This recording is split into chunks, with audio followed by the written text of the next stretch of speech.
नमस्कार। आज हामी अलिक गहिरिएर कुरा गर्दैछौँ भक्तपुर नगरपालिकाको त्यो चर्चित प्रस्तावबारे। 15 लाख रुपियाँमै मेडिकल डाक्टर पढाउने यो विषय त सडकदेखि संसदसम्मै तातेको छ होइन? हो, एकदमै। हामीसँग यसको लागत र पारदर्शिता सम्बन्धी एउटा लेखको अंश छ। हाम्रो उद्देश्य चाहिँ के हो भने भक्तपुरको यो 15 लाखको दाबी कति सम्भव छ त, खास गरी पहिलेका लागत अनुमानहरूसँग दाँजेर हेर्दा। सुरुमै एउटा कुरा त भनिहालौँ, भक्तपुरमा मेडिकल कलेज खोल्ने कुरा आफैमा राम्रो हो नि। यसमा त साथ नै रहन्छ। एकदमै, त्यो प्रयास स्वागतयोग्य छ। तर कुरो आयो यो 15 लाखको। यो आँकडाले नै धेरै प्रश्नहरू उठाएको छ। आज हाम्रो छलफल सायद यही केन्द्रित हुन्छ होला। त्यही त, सुरुमा त अझ 10-15 लाख जस्तो अलिक गोलमटोल कुरा थियो क्यारे होइन? हो, पछि अलि आलोचना हुन थाल्यो नि, कतै यो अध्ययन बिना सस्तो लोकप्रियताको लागि मात्र हो कि भनेर। त्यसपछि चाहिँ 15 लाखमा अलि स्थिर भएको जस्तो देखिन्छ। भनेपछि सुरुदेखि नै अलिकति अन्यल त रहेछ। हो, अब यो 15 लाखको दाबीलाई ठिक ठाउँमा राख्न हामीले एउटा पुरानो सरकारी अध्ययन हेर्नुपर्छ। त्यो झन्डै 7-8 वर्ष अगाडिको कुरा हो। त्यो बेला निजी कलेजहरूले शुल्क मन परी लिए भनेर खुब हल्ला भएको थियो नि होइन? हो, त्यही बेला जनगुनासो बढेपछि सरकारले एउटा उच्च स्तरीय कार्यदल बनाएको थियो। लागत कति लाग्छ, शुल्क कति हुनुपर्छ भनेर अध्ययन गर्न। त्यो कार्यदल कसले नेतृत्व गर्नुभएको थियो त्यसको? के निस्क्यो त अध्ययनबाट? संयोजक हुनुहुन्थ्यो सर्वोच्च अदालतका पूर्व न्यायाधीश गौरी बहादुर कार्की। उहाँ त फेरि संयोगले भक्तपुरकै बासिन्दा पनि। हो र? अनि निष्कर्ष के थियो त कार्यदलको?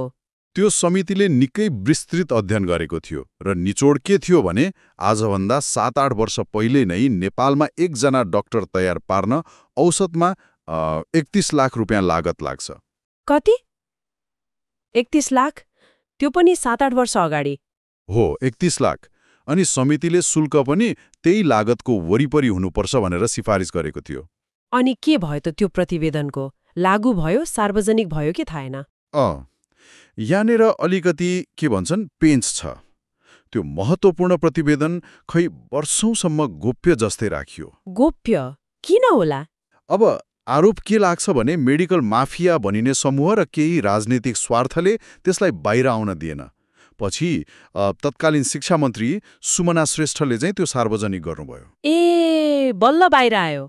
यो त गजबकै कुरा रहेछ। त्यसो भए त झन् ठूलो प्रश्न उठ्यो नि त। के प्रश्न? 7-8 वर्ष अगाडि नै 31 लाख लागत लाग्छ भन्ने सरकारी अध्ययन छ।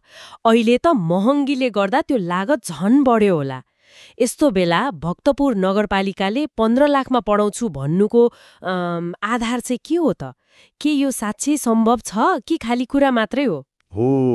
यही नै हो अहिलेको खास बहस।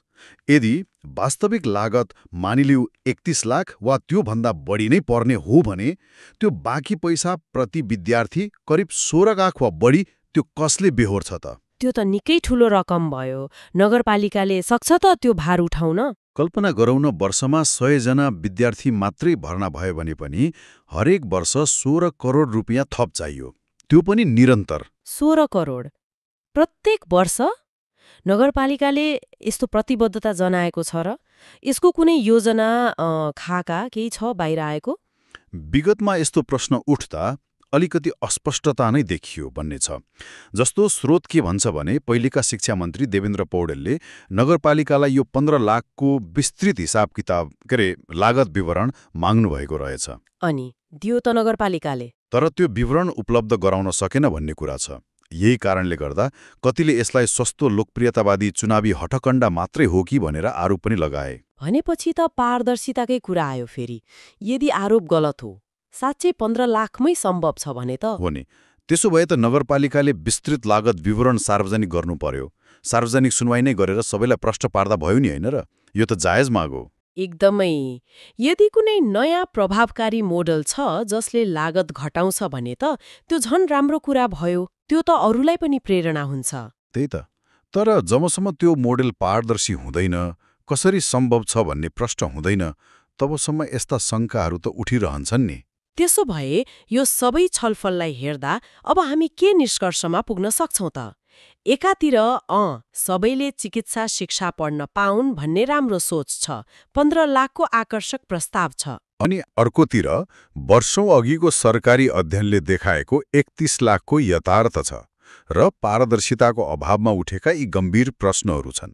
यहाँ मुख्य विचार गर्नुपर्ने कुरा के देखियो भने त्यो प्रस्तावित 15 लाख र पुरानो 31 लाख बीचको अन्तर निकै ठूलो छ। एकदमै।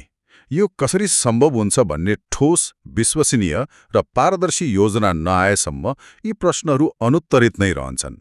कुरा लागत घटाउन सकिन्छ कि सकिन्न भन्ने मात्र होइन, दाबीको पछाडि कति यथार्थ छ भन्ने हो। ल, लागत र पारदर्शिताको कुरा त भयो, तर अलिकति फरक कोणबाट सोचौं न।